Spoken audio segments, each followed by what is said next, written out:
Welcome to the Aerospace Executive Podcast, featuring in-depth conversations with executives, leaders, influencers, and journalists in this dynamic, high-stakes industry. Hosted by Picken, founder of North Star Group, the boutique executive search firm for the aerospace industry.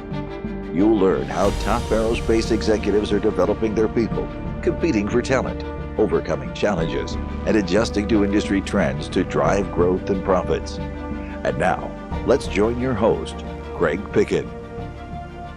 Hey, welcome back to the Aerospace Executive Podcast. I've got an old friend of mine, Paco Chieri, on the phone today. Paco's an accomplished author, documentarian, pilot, fighter pilot.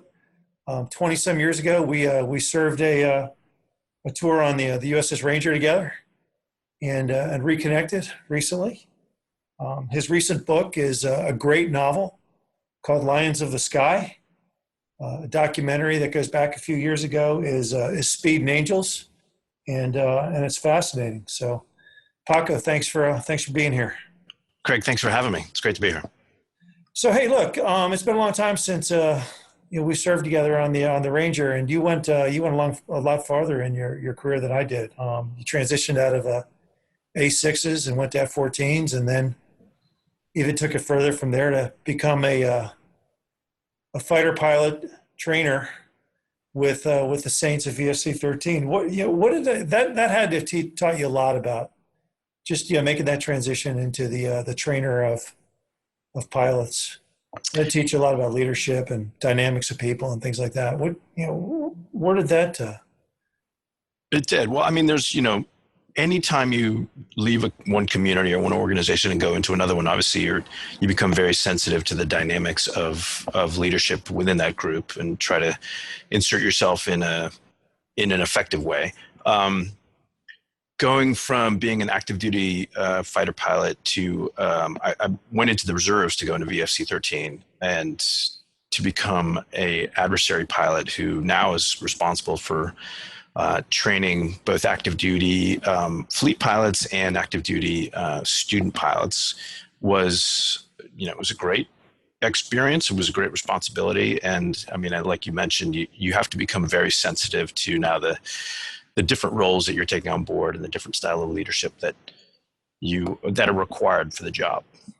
So in a lot of ways, you're a peer, you're a mentor, you're someone these younger kids look up to. There's a whole lot of dynamics. There is. And by the way, you got to keep yourself safe too. Exactly. And the more difficult dynamics are the ones with your peers that are of the same age and ostensibly the same experience level as you, that you're trying to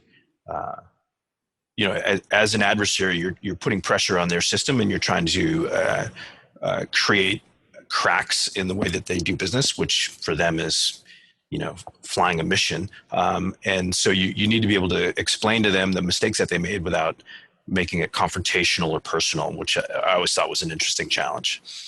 Do you find that to be hard? Do people take, how well did you find people take criticism when you came up and said, hey, you lost because you made this very specific mistake. Right. There's a few things. Actually, there's a lot of tricks that we use in the adversary world to be able to right off the bat diffuse that you did this, you did that situation. So again, we're peers, critiquing peers, and often actually superiors. Squadron commanders or air wing commanders, strike leaders, this kind of stuff. We're really, really good at what we do, and they're trying to become very good at a much broader thing. So, like I said earlier, our job is to put pressure on their tactics, and their tactics are much more far-reaching than our simple mission, which is to disrupt. And so, one of the things we do right off the bat is we don't use people's names in debriefs. And then debrief is where everything happens, right? That's where all the learning takes place. And it's the most important part of basically being an adversary pilot, is being able to debrief. So you take the names out of it. You say, the blue fighter or the blue lead or the wingman made this action, which led to this result. And then the bandit, and again, you don't say, I shot you. You would say the bandit was able to come in and take advantage of that. Mm-hmm. So right off the bat, that's a hugely important technique to, depersonalize this. So now I'm not getting in your face and saying, you screwed up, and because you screwed up, I was able to shoot you. That I think was the most valuable debrief technique. The other thing we did was, we had a very rigorous training program on our side to get ourselves up to a level where we could say, look, I'm walking into this room as a highly trained level 4 instructor adversary. And just by having that training program on our side and that validation allows us to walk in as, a subject matter expert and be able to have some credibility right away when you're walking into the room. You're not just some guy, some peer who's coming in like a gunslinger and saying, hey man, you messed up and I got you. Right. No, I always thought, look, I think corporations, businesses, how they do their, you talk about the 360 peer review and how to make teams better.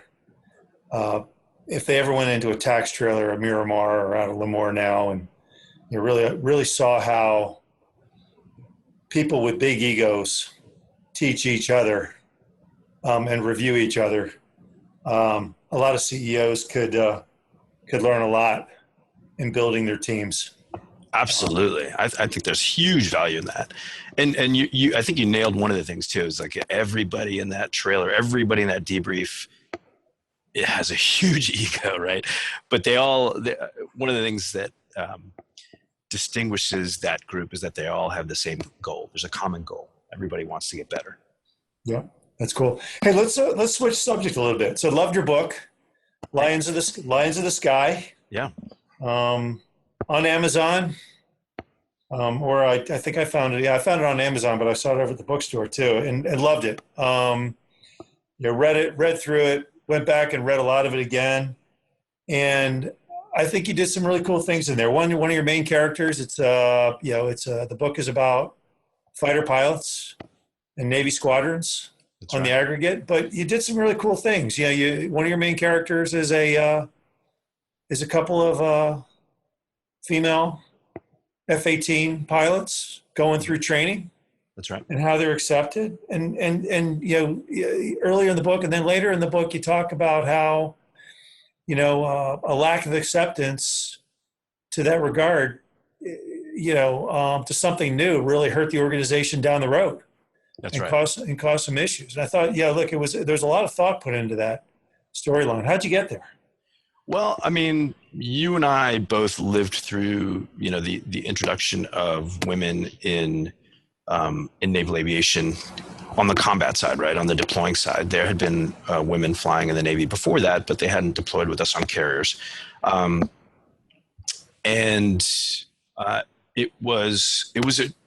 As an observer, I mean, obviously I was a participant, but as an observer as well, it was an incredibly fascinating sociological experience to take part in and to watch. So many things were done right and so many things were done wrong. And, ultimately the issue was that there was an organization that for institutional reasons was completely resistant to the concept of having somebody new come on board. And it was, I was part of that, right? I was a young man who was brought up in this culture that had been around for 100 years, right? Naval aviation was maybe not 100 years old at the time, but it's basically 100 years old now. And we had been doing it for nearly a century the way we had been doing it and been very effective. And so we were confident that the way we did things was right. And then by congressional decree, all of a sudden this new group of people were sort of forced into the organization. And it was, it was like continents coming together, right? It was cataclysmic on a certain level. And the important part of that was trying to figure out why was there resistance to this, and was it was it valid? Was there a valid reason to not have women flying in the military? And there were lots of little things that bugged us that ultimately meant nothing. Like I remember, sitting around in our berthing rooms on the ship going, they don't even have to go through the obstacle course like we do.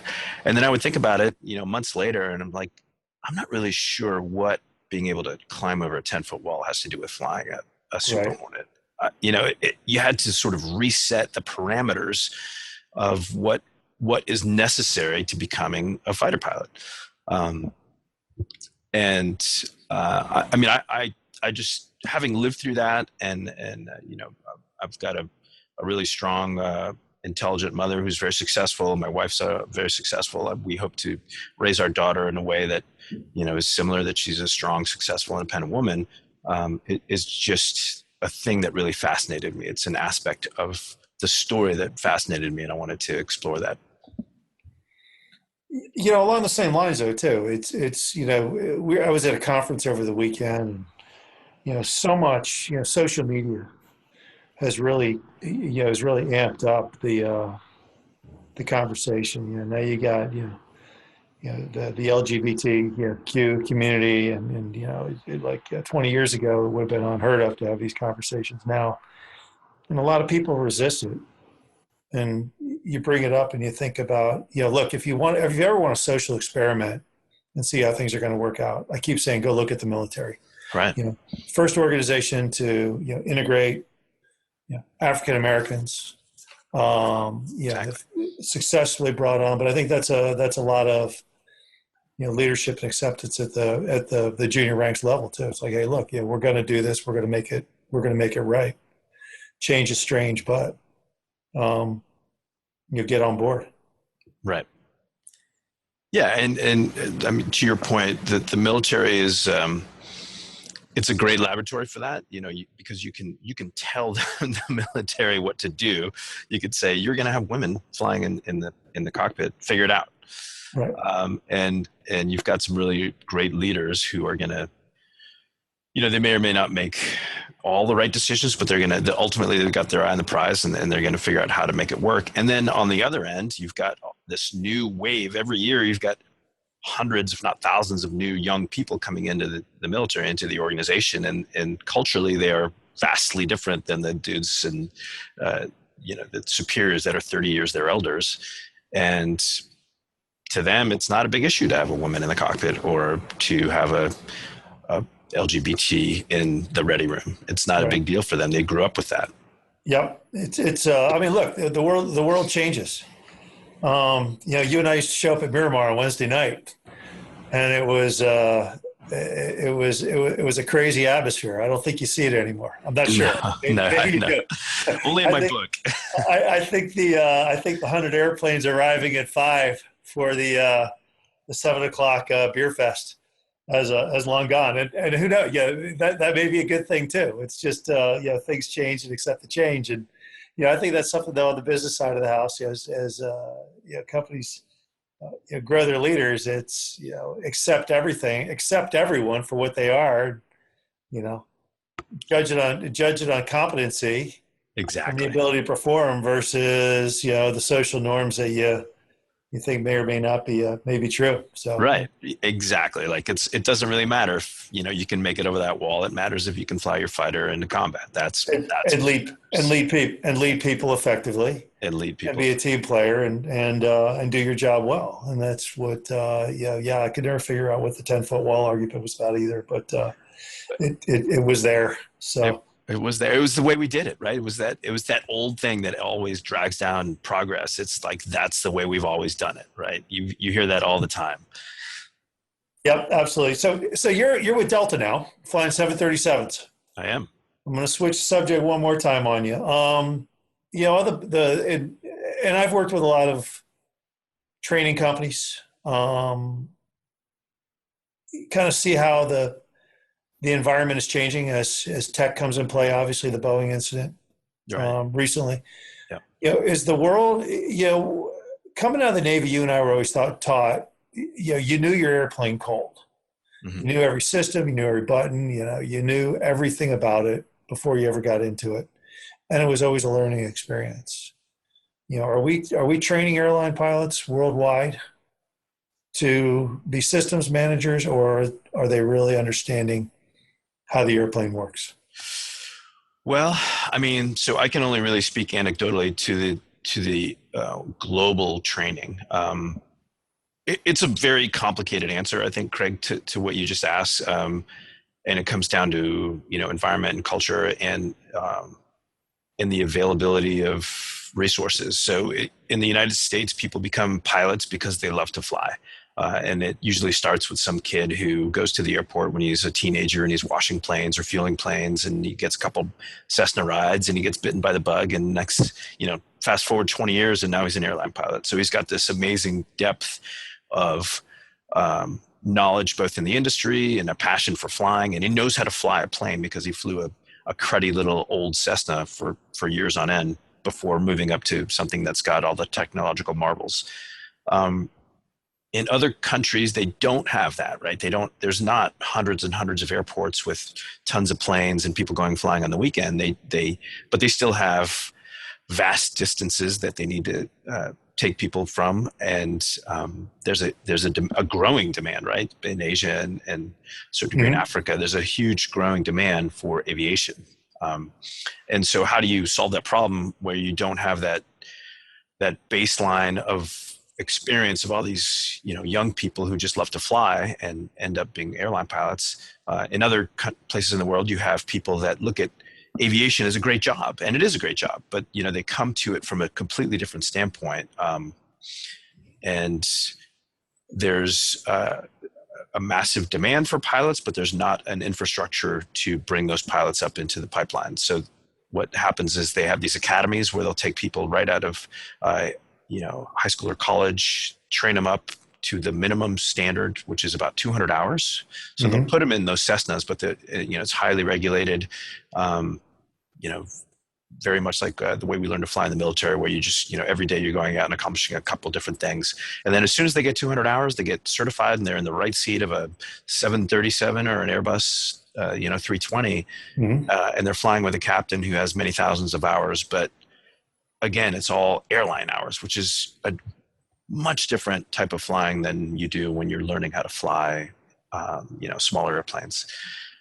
And to a large degree, they're systems managers, and that becomes, unfortunately, that becomes evident when things go wrong, right? When you need to be able to fly the airplane, they don't have that depth of knowledge of just flying. Right. We were always taught aviate, navigate, communicate, and that's how you that's how you begin to deal with an emergency. And they are sorely lacking in the aviate portion of the skills. So and I say that's a huge catch-all. It's obviously not. It doesn't describe every pilot's experience, but if you look back at the mishaps that have happened over the last decade or so, you would see that the pilot error comes from not being able to fly an airplane. Right. And I think that's of concern. It should be of concern. And I don't know exactly what the answer is. We're at an intersection between technology and AI and what airplanes can do for pilots versus what pilots can do for airplanes that I think is going to be crucial moving forward. Yeah, I mean, there's this Boeing, the Boeing Max thing. Look, a lot of people have thrown Boeing under the bus. My attitude is wait for the report to come out. There's probably other causal factors as well. You comfortable with the way technology is going from an experience? You're a highly experienced pilot. Are you comfortable with the way technology is going? Well, I mean, yes and no. So the question is, are you going to have people in the cockpit, right, moving forward, or at a certain point? If you're going to have people in the cockpit, then they need to know how to fly. And if they need to know how to fly, then you can't have technology that does everything for them. So that, right, that's going to be your decision point. Do you want a pilot in the cockpit? If you do, then the technology has to support the pilot. It can't do his job for him. It has to support him as he does his job, because in an emergency, the pilot needs to know how to fly. and if he needs to know how to fly, then at some point he has to fly, as much as possible. If you don't want to have pilots in the cockpit, then that's fine. And then that's a purely technology play. That is not my specialty. That's up to the engineers. I think that technology exists. I'm not sure what value it is, right? I mean, we haven't had a major mishap with an American carrier in decades. Over a decade, yeah, over a decade. I think it's 2 decades now.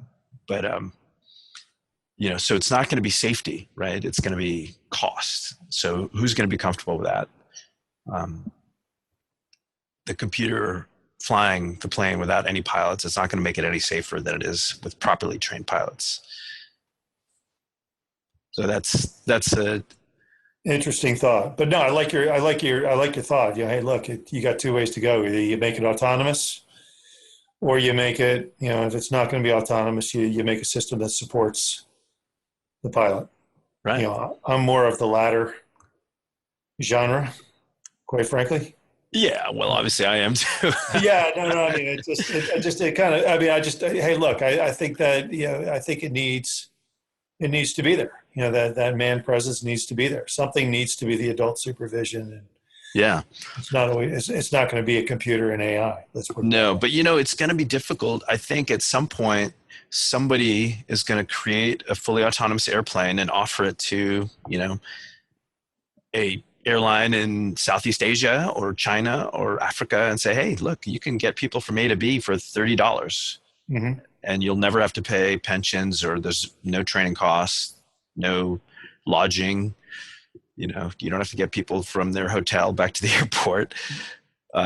It's just a plane. Fuel it up, update the software, firmware, and I think we're a ways away. I don't think it's as close as people think, but it's an interesting view. I mean, like I said, I've been watching the Boeing thing pretty closely. I just come back and say, look, wait for the report to come out. It's not just it's not just Boeing. It's not Muhlenberg. There's a whole bunch of stuff that's involved, and let's wait and see. Yeah. Hey, before we came on, before we hit record, you were talking about, you brought up a couple of real good points, and we went back into the squadron, and we were talking about leadership, and you were saying, hey, look, you've got, a bunch of peers, and with that peer group, somebody always breaks out as a leader. Right. You've seen a lot of good leaders. I have. Come through the squadron walls and in your training programs and stuff. What makes the guy who's a wallflower or girl who's a wallflower break out as a leader from what you've seen?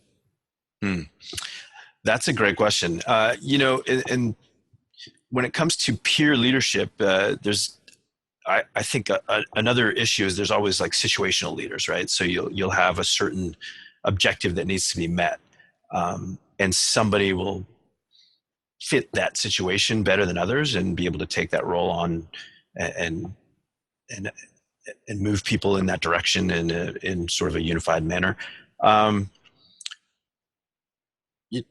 Passion, obviously, is whoever is most passionate about whatever that thing that needs to be accomplished is going to stand out from other people. A desire to get from A to B, the ability to cajole, right? If you're leading your peers, you can't just stand up on a chair and say, hey, everybody get behind me and let's run. You don't necessarily have that weight of authority behind you. You've got to be able to corral the disparate people and get them all marching in the same direction. And that's a really interesting and difficult skill. But yeah, probably just the passion and desire to accomplish whatever it is that group is trying to do. So the guy who's the most passionate can stand up and get people to follow him, becomes a leader.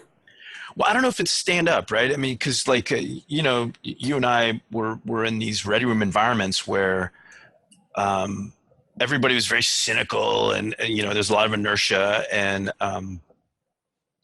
you've got to be, to be a really good leader of your peers, you've got to be able to convince them to do what it is you want them to do in a way that they're going to agree to, right? Yeah, make it their idea. Almost make it their idea. Yep. And I mean, that's the best way, but that's also probably the most difficult. But, there's lots of different ways to do that. There's tons, and there's as many different ways to do that as there are personalities, but you've got to cajole, I think is the word I used earlier. You've got to sort of wrangle the herd in some different way to get them moving towards the objective that you want them to move to. And that's the most difficult thing. And if you just say, hey, come on, guys, let's do it this way, it's almost never going to work, right? That's people, for whatever reason, especially peers, just don't respond well to that sort of motivation. Yeah, I gotcha. So what's next for you? You got Lions in the Sky out? You got a follow on? What's coming next? Yeah, I'm 3 chapters into the sequel, book 2 in the series. And I'm very excited about it. It's obviously a naval aviation thriller as well, with many of the same characters from Lions of the Sky and some new ones in a new part of the world. It takes place in the North Arabian Sea, with just like I did with Lions of the Sky. I want to take that scenario and approach it in a way that's totally different and interesting and fresh, and still lots of fun and dynamic stuff going on, and tensions and I'll look forward to reading that one as well. And this will come out right after Memorial Day. And sorry, go ahead. No, this podcast will come out right after Memorial Day. But the other thing I wanted to say is, Lions of the Sky, as I was reading it, you talk about a couple characters in the book, and I recognized him instantly. And I'll let people get it before I spoil it. But it was a great tribute to some of the folks we lost early. Yeah. So yeah, look, and some of your characters and some of the forum. I just thought it was a great way to pay tribute to those folks. And as people are coming on Memorial Day, don't forget the people in uniform who are out there at the pointy end. Exactly. How do people get a hold of you? Lionsofthesky.com is probably the easiest. There's a contact me, or on Facebook. I've got a great Facebook page. Paco Chieri, author, is another way. And Twitter at Paco Chierici, so PACOCHIERICI. Cool. You gonna come back on? Will you come back on? You'll talk to us again? Absolutely, I'd love to. Awesome. Hey, thanks for being here. Appreciate everything. My pleasure, man.